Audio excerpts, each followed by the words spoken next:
ప్రభుత్వ లక్ష్యమని ప్రభుత్వ చీఫ్ విప్ జీవీ ఆంజనేయులు చెప్పారు. శుక్రవారం వినుకొండ 1వ వార్డు కళ్యాణపురి కాలనీ సిద్ధార్థ నగర్లో 16 లక్షల రూపాయల వ్యయంతో ఏర్పాటు చేసిన 100 kV విద్యుత్ ట్రాన్స్ఫార్మర్లను ఆంజనేయులు ప్రారంభించారు. పెరుగుతున్న జనాభాకు అనుగుణంగా అత్యాధునిక ట్రాన్స్ఫార్మర్లు అందుబాటులోకి తెచ్చినట్టు చీఫ్ విప్ చెప్పారు. ఈ కార్యక్రమంలో జనసేన నాయకులు శ్రీను రాయల్, నిశంకర్ శ్రీనివాసరావు, ఇతర నాయకులు, విద్యుత్ అధికారులు పాల్గొన్నారు.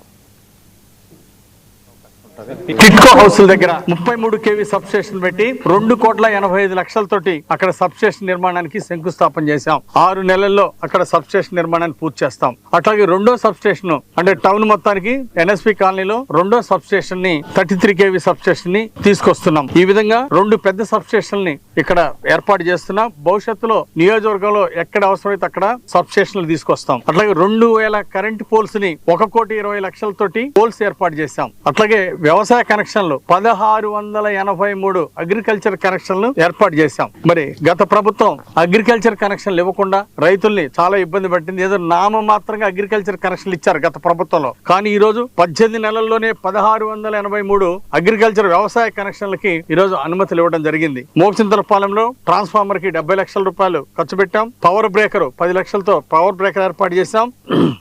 73 kV ట్రాన్స్ఫార్మర్లు ఏర్పాటు చేశాం. అవసరమైన కాడ పవర్ ట్రాన్స్ఫార్మర్ ములకలూరులో 68 లక్షలతో ఏర్పాటు చేశాం. ఆర్డిఎస్ఎస్ వర్క్స్ 5,16,00,000 ఖర్చు పెట్టడం జరిగింది. ఈ విధంగా ఈరోజు విద్యుత్ సమస్యల పరిష్కారానికి 11,86,00,000 ఖర్చు పెట్టి 18 నెలల్లోనే ఒక విప్లవాత్మకమైనటువంటి మార్పులు తీసుకొస్తున్నాం. ఈ విధంగా ప్రజలకి నాణ్యమైన క్వాలిటీ విద్యుత్ ఇవ్వడమే మా లక్ష్యం. దానిలో భాగంగా ఈరోజు ఇన్ని మార్పులు, ఇన్ని ట్రాన్స్ఫార్మర్లు, సబ్ స్టేషన్లు తీసుకొస్తున్నాం.